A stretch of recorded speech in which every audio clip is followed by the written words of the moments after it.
The City of London, or the Square Mile as it is often called, is one of the world's major financial centres.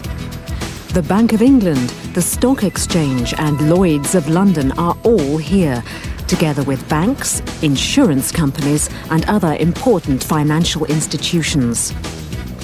Today's programme is about the city and international trade. We learn about invisible exports and about investment banking. A businessman visits the London Chamber of Commerce to find out how to start exporting his products. We hear about the extraordinary volume of activity going on in the City of London. And we take a closer look at a documentary letter of credit. Troubleshooter feels quite at home in the city, but has got his facts right.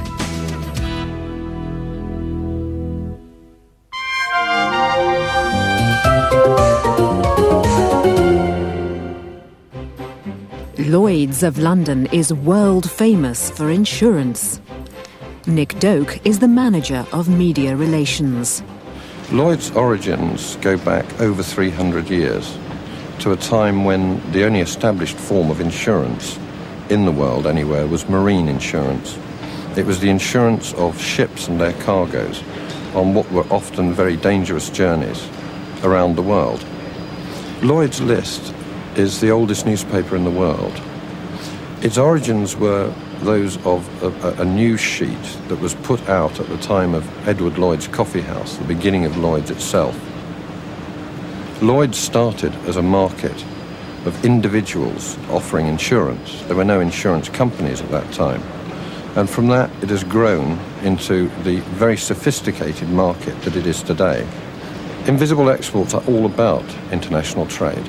They move the money around, which makes international trade possible. Currency transactions, futures transactions, the purchase of insurance to protect international trade. And also, of course, the banking transactions which pay the money for goods and services. Between 1985 and 1995, in those 10 years, Lloyd's alone contributed £18 billion to Britain's balance of payments, and the rest of the insurance industry in London probably contributed about the same. Many things in insurance can be predicted. From the records, you can get a fairly accurate idea of how many cars are going to crash, how many houses are going to catch fire, and the average length of a person's life. You cannot predict a catastrophe. If you could predict it, it wouldn't be one.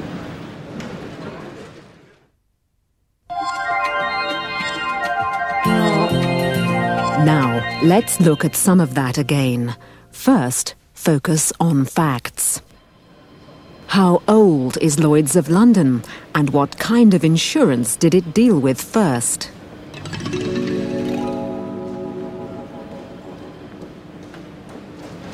Lloyd's origins go back over 300 years, to a time when the only established form of insurance, in the world anywhere, was marine insurance. Lloyd's is over 300 years old. It dealt first with marine insurance, the insurance of ships. Next, what is Lloyd's List? Lloyd's List is the oldest newspaper in the world. Its origins were those of a news sheet that was put out at the time of Edward Lloyd's coffee house, the beginning of Lloyd's itself. It's the oldest newspaper in the world, and Edward Lloyd's coffee house was the place where Lloyd's began. Next, some vocabulary. Invisible exports is the term used for the export of services rather than goods. What does this include as far as the city is concerned? Currency transactions, futures transactions, the purchase of insurance to protect international trade. Currency transactions. Futures transactions. The purchase of insurance to protect international trade. And also, of course, the banking transactions which pay the money for goods and services. and also the banking transactions which pay the money for goods and services. The balance of payments is the difference between payments into and out of a country over a period of time. It includes invisible earnings like those of the insurance industry. Between 1985 and 1995, in those 10 years, Lloyds alone contributed £18 billion to Britain's balance of payments.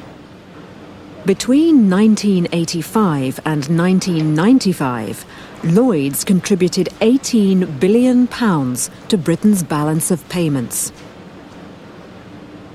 And finally, in the insurance business, what is meant by a catastrophe? A catastrophe is defined as something that cannot be predicted.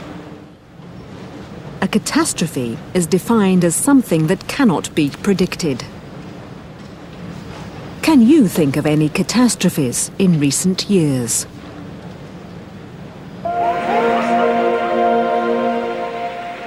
Deutsche Morgan Grenville is a major city investment or merchant bank. It has the largest trading floor in Europe. Jez Farr is the communications manager. Investment banking is for companies, usually international companies, companies that wish to borrow large amounts of money. Foreign exchange is essentially moving money around the world, changing it into various currencies, and is probably the largest, the highest volume business in investment banking. When a company wants to go public, that means it's listing its shares on a stock exchange, and those shares are freely available to anybody who cares to buy them. Futures and options are used in the foreign exchange market when a company needs to borrow money or is expecting to receive payment, for example, in a currency other than its own. To ensure that it doesn't lose money from when the deal is completed to when the payment is made, an option would be putting down a small amount of money to buy the option which would entitle them to buy a currency at a certain exchange rate. A future is similar, except they must buy the currency at an agreed future exchange rate. There are also other investors who play the foreign currency market. And sometimes these people are called speculators because they do not have a traditional corporate need for the currency. They are playing the currency markets.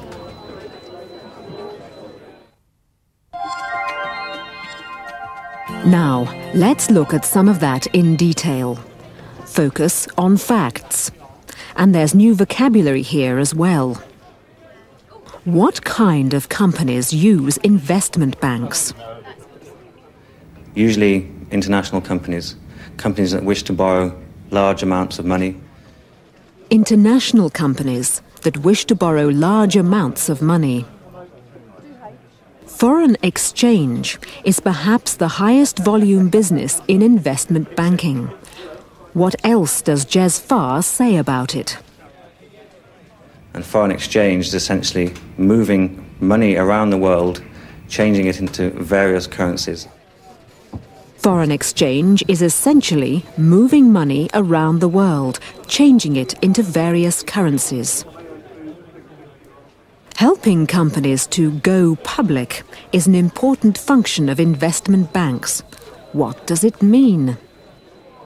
That means it's listing its shares on a stock exchange, and those shares are freely available to anybody who cares to buy them. Going public means that the company is listing its shares on the stock exchange for anybody who cares to buy them. And some more vocabulary connected with the financial activities of the city. Futures and options are two ways that companies use to eliminate risk from fluctuations in the exchange rate. An option is the right to buy currency at a specified exchange rate. A future is an agreement to buy at that exchange rate. And finally, people who play the foreign currency market. Sometimes these people are called speculators because they do not have a traditional corporate need for the currency. They are playing the currency markets. These people are called speculators. They are playing the currency markets.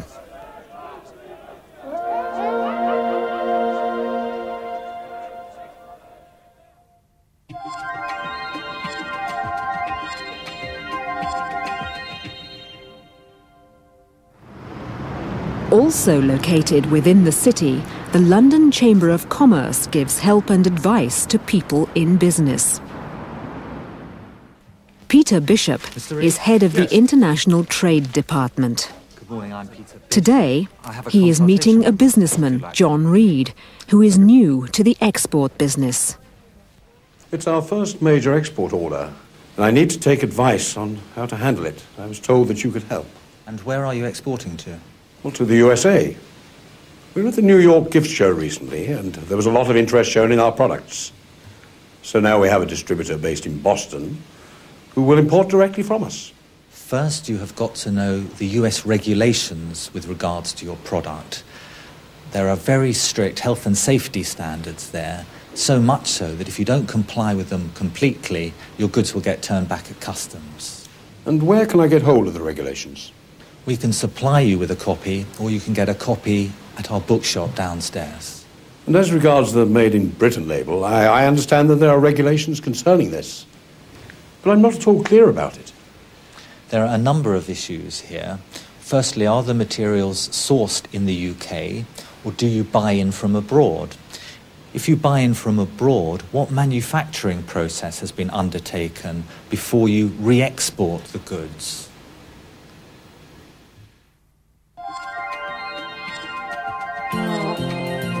Let's take a closer look at some of that. First, where is John Reed planning to export to, and where is his distributor based?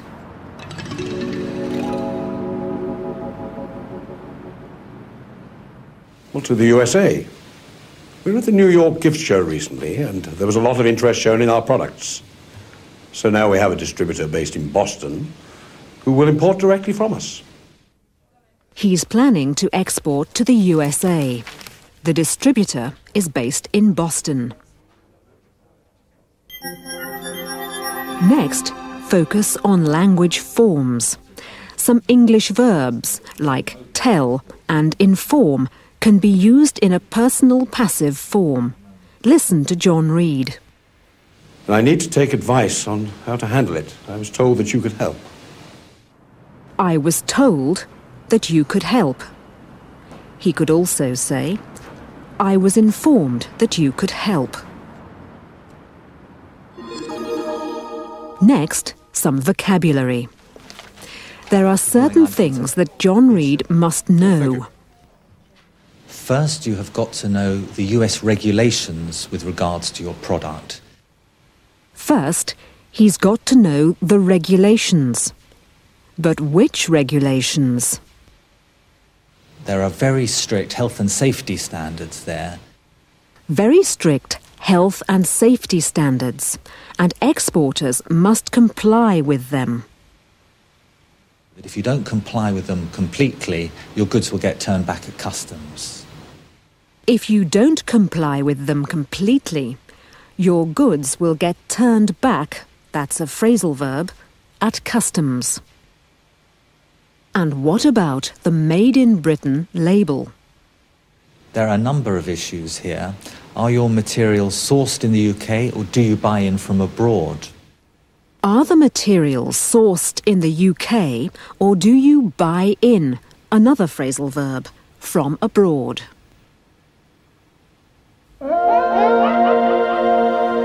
You'll find these useful regarding US regulations. Let's move on to financial matters. You need to do a credit report on the company you're selling to, your distributor. Can you help us there? It's a large order. You're probably going to need pre-shipment finance. Have you thought about that? I had thought of approaching my bank for an overdraft. Well, there are many alternatives. One that you should think about is factoring, which could take a load off your shoulders. It's when a firm of factors takes over your invoices, you pay them a fee which represents a percentage of the invoice value, but you get paid straight away. I need to know which currency to invoice in, pounds, sterling or US dollars. Should I sell forward? What does that mean exactly? It's to do with currency fluctuations. It's a question of whether the pound will go up or down against the dollar.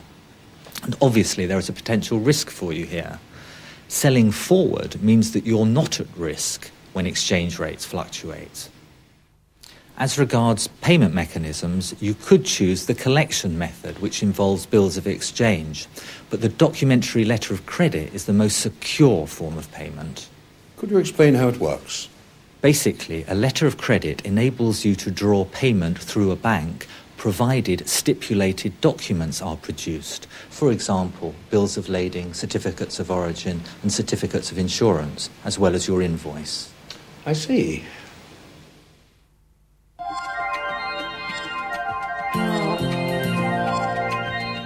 Let's look again at some of that. Yes.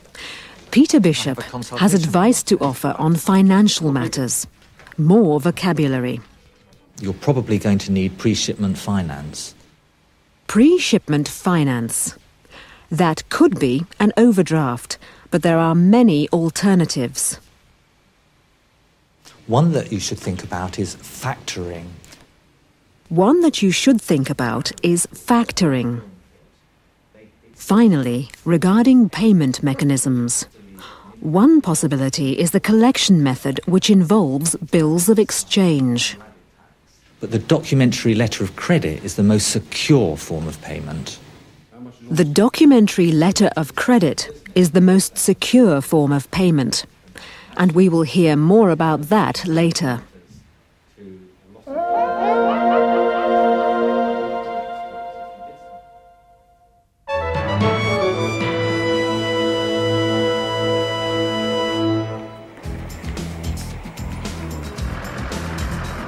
The principal trade association for the UK banking industry is the British Bankers Association. Roger Miles is the BBA's head of communications. The square mile is one of the world's major international financial centres now for a number of reasons. I think we have the history of being a maritime and therefore a trading nation. But we also have an extraordinary concentration of activity and volume of activity in markets in London. As a very rough index, we have around 500 foreign banks in London, which to my knowledge is the greatest number of foreign banks in any city in the world. In the form of the stock exchange in London, we actually have the world's strongest international equities market. Although New York and Tokyo have a larger equities market by volume, that is for share trading, their markets are very much more driven by local needs for companies within their own countries or regions. The distinctive strength of London is that we are an international share market where shares of the world's companies change hands, and indeed other forms of capital to support trading activity worldwide. Apart from the markets themselves, there are a number of broader reasons why companies like to do business in the city. Perhaps the most obvious one, the city is called the Square Mile. It's rather less than 2 kilometres square concentration of expertise in financial services, in professional support, in the law, accountancy, various other supporting activities. There's a strong infrastructure, particularly since the deregulation in the 1980s. We've seen a rapid growth in service technology. For example, the new ring main of fibre optic communications means that these enormous volumes of trading through the markets can travel at the speed of light around the city from dealing desk to dealing desk uninterrupted. It is very striking, the sheer volume of activity going on in the city. Taking, for example, the money markets, latest best figures that we have seen indicate that around $1.6 trillion, that's 1.6 with 11 zeros after it, of money are flowing through the world's money markets, and the City of London has around a third share of that. I myself had a rather mixed approach to banking. I originally took an English degree. I then spent a while training as an accountant and worked in corporate public relations for just over 10 years before coming into working with the British Bankers Association in my current job.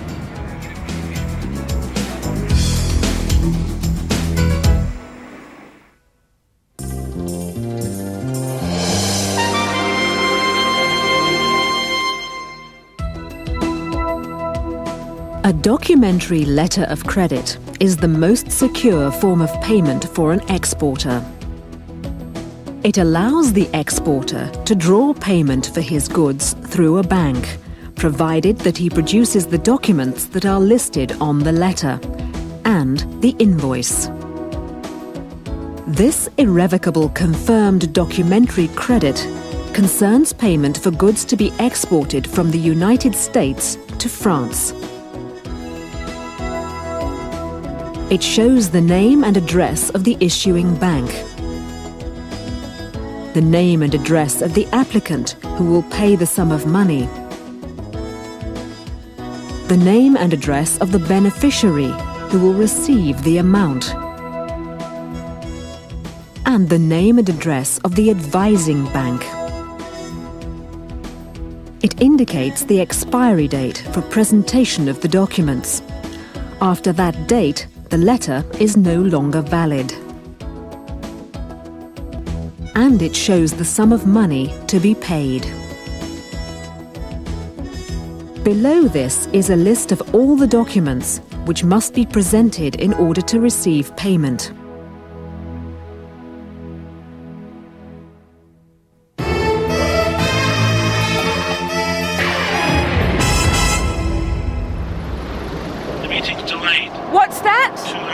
The meeting's been delayed by a couple of hours. His name's Troubleshooter. I see. He's a high flyer. Yes, I know you want someone really special. A high flyer. What's that? Oh, he'll be carrying a rolled umbrella. Oh, I think I see him now. Troubleshooter, I presume. I see my reputation precedes me. I am recognised even in the city of London. Troubleshooter, at your service. I'm afraid the meeting with my boss Kevin has been delayed by a couple of hours. Well, what a perfect opportunity for me to show you around the city. Oh, no, Come on, well, yes. This is the old lady of Threadneedle Street, as we call her, the Bank of England. God bless her. She is the most important financial institution in the city. I know. Good. The city is my natural home. It is where I belong. I am, in fact, your original city slicker. I feel as if I'm coming home. I know people work in the city, but I didn't know people lived here. I have my own mobile home and office. Molly, my van, who is giving me a good deal of trouble at the moment, she keeps breaking down, which is why perhaps I should look for an office in the city. And there is the perfect location. Number 1, Threadneedle Street. I can see it now. Troubleshooter PLC. And can you afford £3 million a year rent? £3 million?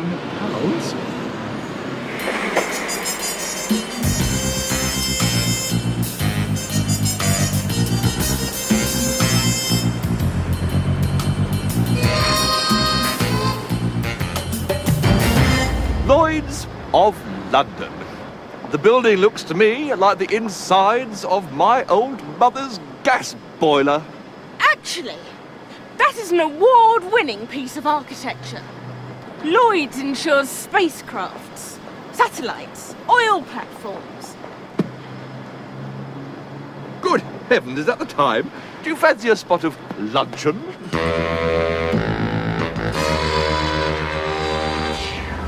There. The perfect place for a city lunch. I wouldn't be seen dead there. This one's on me. Spoken like a true city gentleman.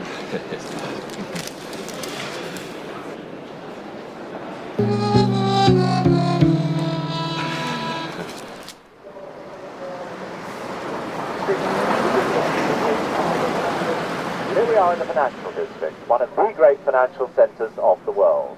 This 1 square mile, the Royal Square Mile, you'll find over 500 foreign banks. And if we look to our left-hand side, we see the Bank of England there. Those walls are 11 feet thick.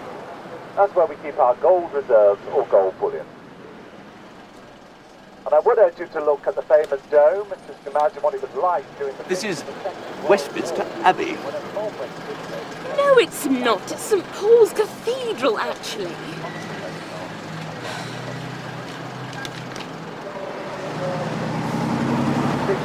You'll rather see very kindly. That is London Bridge. It's Tower Bridge. No, it's London Bridge. Excuse me. Not another word. You are arrogant, ignorant, and ridiculous.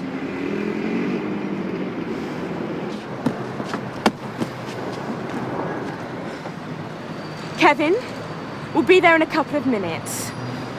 Kevin, are you sure you want this troubleshooter? I've just had the worst 2 hours of my life with him. Never mind all that. What are his good points? His good points? Well, he did buy me lunch. He's thick-skinned, and nothing seems to upset him. He sounds like the guy for us. Bring him along. Hurry. Kevin, are you sure he's the kind of man you need? Absolutely. Well, if you say so. My boss seems to think you're just what we need.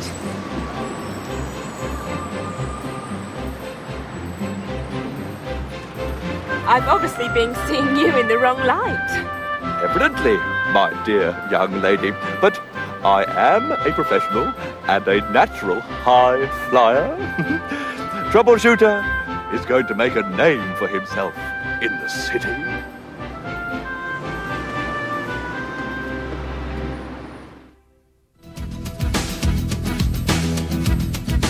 That's all from the City of London and from Fast Track English, the business world. You will find all the usual exercises, texts, grammar and vocabulary in your student's book. We hope you have enjoyed the series and that you have found it helpful and interesting. Good luck with your business studies.